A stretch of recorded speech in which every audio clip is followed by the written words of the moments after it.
गौतम अडानी को गिरफ्तार करो, है ना। गौतम अडानी को गिरफ्तार करो, गौतम अडानी को गिरफ्तार करो। और दूसरा नारा क्या लगेगा? अडानी अंबानी की संपत्ति, जैसे राजा रजवाड़ों की संपत्ति जब्त कर ली थी ना, राष्ट्रीयकरण हो गया था, तो अडानी अंबानी की संपत्ति का राष्ट्रीयकरण करो, अडानी अंबानी की संपत्ति का राष्ट्रीयकरण करो। माननीय केसी त्यागी जी यहीं पे बैठ सकते, यहीं से आपको नहीं, आप नीचे नहीं, ऊपर ही आप बोले। और आपको मालूम है कि आप समाजवादी आंदोलन के तो प्रतिनिधि है ही है। और मैं अभी सुप्रीम कोर्ट के अपने केस की सुनवाई को बीच में छोड़कर आई हूँ और मैं पुनः सुप्रीम कोर्ट में जा रही हूँ।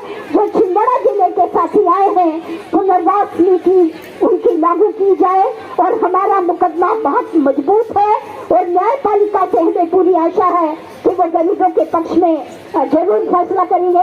मैं अपनी बात को यहीं समाप्त करती हूँ क्योंकि मुझे सुप्रीम कोर्ट में भी तुरंत जाना है। जय हिंद, जय भारत, जय संविधान का पूरा अधिकार है। पर ये जो सरकार बैठी है केंद्र में, ये सरकार करना क्या चाह रही है? ये चाहती है कि समाजवादी शब्द और धर्मनिरपेक्ष शब्द को इस भारत के संविधान से हटाया जाए। तो हम ये जो बात कहते हैं आपके सामने कि भारत के संविधान को खतरा है, खतरा इसलिए है कि ये सरकारें इस तरीके के काम को करना चाहती है। दूसरा खतरा जो आपको समझना है, जो ग्रामीण क्षेत्र से लोग आए हैं, कहते हैं हम हिंदू राष्ट्र बनाएंगे। ये छिंदवाड़ा से बहुत सारे लोग आए हैं। छिंदवाड़ा में आज से 4 दिन पहले मीटिंग रखी गई, छिंदवाड़ा को हिंदू राष्ट्र बनाएंगे। तो ये जो साथी सोचते हैं हिंदू राष्ट्र बन जाएगा तो रामराज बन जाएगा। अगर हिंदू राष्ट्र आया तो महिलाओं की वही स्थिति होनी है जो तालिबान में हो रही है कि महिलाओं को अब पढ़ने जाने की जरूरत नहीं है। महिलाएं आप विश्वविद्यालय का वो नहीं देख सकती, रोजगार नहीं कर सकती, नौकरी नहीं कर सकती, यहाँ तक कि पार्क में जाने की अनुमति भी नहीं है। अगर आप इस बात को सोच रहे होंगे कि हिंदू राष्ट्र आने पर ये सब कुछ होने वाला है, मनुस्मृति को याद करिए। उस मनुस्मृति ने क्या कहा है? महिलाओं को धार्मिक ग्रंथ पढ़ने की अनुमति नहीं है। तो आपको ये बात समझनी पड़ेगी बहनों कि अगर ये हिंदू राष्ट्र बनाने की बात करते हैं तो आपकी दशा वही होगी कि आपको भी सती प्रथा की तरफ धकेला जाएगा, आपके अधिकार सारे समाप्त कर दिए जाएंगे। इसलिए हमें आवश्यकता है हमारे संविधान को बचाने की, इसलिए आवश्यकता है हमें आपस में प्रेम पैदा करने की। जो बात हमारे साथी ने कही, हम सिर्फ और सिर्फ समझते हैं प्रेम, तो उसका भी अर्थ बदलने का काम करते हैं। अब तो यहाँ तक मैंने वीडियो में देखा कि अगर उस दुकान पर चूड़ी खरीदने मत जाना क्योंकि वहाँ चूड़ी बेचने वाला एक मुसलमान है। तो इस तरीके के पूरे वातावरण को अगर बैठकर आप यहाँ समझने का काम करेंगे तो आपको ये स्पष्ट तौर पर समझ में आएगा कि ये सरकारें आपके पूरे मौलिक अधिकारों को खत्म करना चाहती हैं।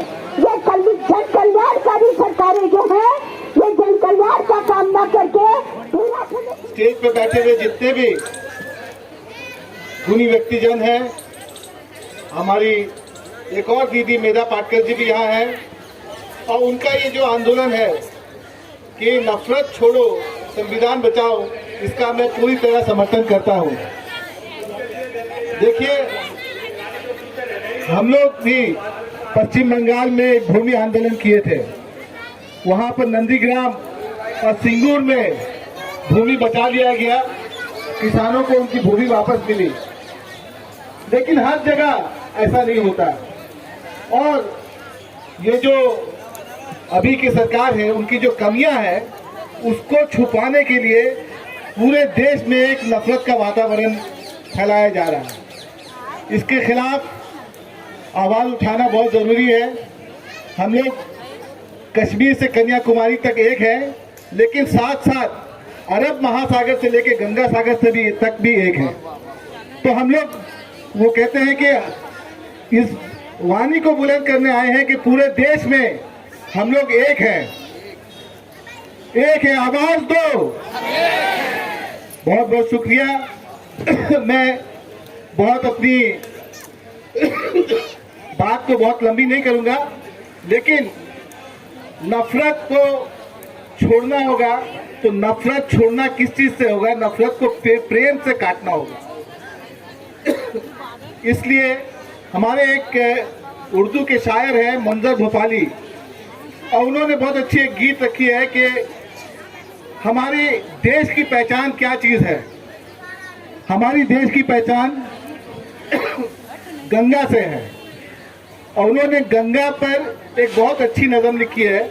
मैं सिर्फ उसको पढ़ करके आपके साथ सुना दूंगा और अपनी बात वहीं खत्म करूंगा कि तुम भी पियो हम भी पिए, तुम भी पियो हम भी पिए, रब की मेहरबानी, प्यार के कटोरे में गंगा का पानी। तुम भी पियो हम भी पिए, रब की मेहरबानी, प्यार के कटोरे में गंगा का पानी। तुमने भी सवारी है, हमने भी सवारी है, तुमने भी सवारी है, हमने भी सवारी है। ये जमीन तुम्हारी है, ये जमीन हमारी है। होलियों के रंगों सी, ईद की सेवइयों सी, होलियों की रंगों सी, ईद की। 47 से लेकर खास तौर से 1971 तक, और किसानों को उनकी फसल का उचित दाम मिले ऐसा भी कोई नियम नहीं था। आड़ती खेत पर जाता था और अपनी मर्जी से दाम तय करता था। जो किसान का सामान था, जो उसका उत्पाद था, उसको लेकर के बाजार में आता था। किसानों के लंबे जन आंदोलनों का नतीजा था कि किसानों के लिए एक मिनिमम सपोर्ट प्राइस तय किया गया। साथियों, एक दौर वो भी था, और वो लंबा दौर था, जब हमारी निगाहें बंदरगाहों पर टिकी रहती थी कि अमेरिका से, ऑस्ट्रेलिया से और कनाडा से गेहूं और चावल आएगा और देश के लोगों को खाने और पीने को मिलेगा। अखबारों में और भाषणों में ये कृषि प्रधान देश। कोई जमाना था जब पहली पंचवर्षीय योजना आई है तो लगभग जीडीपी का 35% ग्रामीण क्षेत्रों के लिए, कृषि के लिए आवंटित था, लेकिन दिन प्रतिदिन वो घट करके अब 12% के आसपास रह गए। आज भारत के किसानों ने दौलत पैदा करके ये परिस्थिति पैदा की कि आज हिंदुस्तान गेहूं का दूसरे नंबर का गेहूं पैदा करने वाला मुल्क बना, दुनिया का नंबर 1 का चावल पैदा करने वाला मुल्क बना, दुनिया का नंबर 2 का चीनी पैदा करने वाला मुल्क बना। आज हिंदुस्तान के ये उत्पाद पूरी दुनिया में जाते हैं, लेकिन भारत के किसान को क्या मिला? लाठी, गोली, जेल, अपमान। आज इस कार्यक्रम में जो लोग यहाँ मौजूद हैं, मैं उनको सलाम करता हूं कि जिस तरीके का नफरत का माहौल इस देश में बनाया जा रहा है, वो कभी नहीं रहा। लेकिन उसके साथ साथ मैं ये भी कहना चाहता हूं कि आप जो सत्ता में बैठे हुए लोग हैं, वो इस नए भारत के निर्माण में गोडसे की अका महिमा मंडप करते रहे, लेकिन आज ही के दिन महात्मा गांधी की शहादत हुई थी। महात्मा गांधी को याद करने वाले, उनकी आइडियोलॉजी पर चलने वाले लाखों करोड़ों लोग हिंदुस्तान और दुनिया भर में उनकी आइडियोलॉजी को मानने वाले लोग हैं। उस आइडियोलॉजी को आप कमजोर नहीं कर सकते।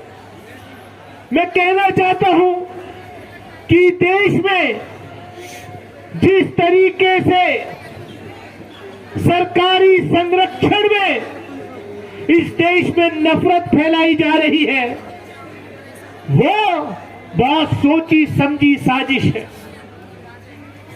ये जानते हैं कि नफरत किसके खिलाफ है। 14% के खिलाफ आप नफरत फैला रहे हैं, 85-85% को आप डरा रहे हैं। क्या ये कभी हो सकता है कि 14% 80% का हक खा जाएंगे? नहीं। छोड़ो संविधान बचाओ संकल्प। हम भारत के सभी नागरिकों को जाति, धर्म, पंथ, प्रांत, भाषा और लिंग भेद के पार एकता के प्रति कटिबद्ध है। हम इंसानों के बीच किसी भी सांप्रदायिक और जातिवादी भेदभाव को नामंजूर करते हैं।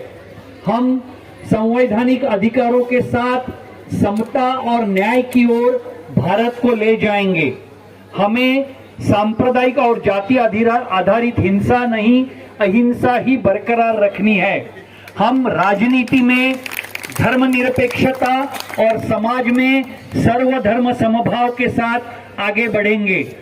हम संविधान के आधार पर 14 साल तक बच्चों को मुफ्त शिक्षा, शासकीय मुफ्त स्वास्थ्य सेवा और गरीबों को आवास का अधिकार दिलाने के लिए प्रतिबद्ध रहेंगे।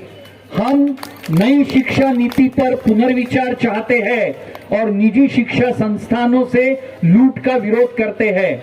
हम हर जरूरतमंद नागरिक को 15 किलो अनाज, दाल, तेल के साथ अन्न सुरक्षा दिलाएंगे।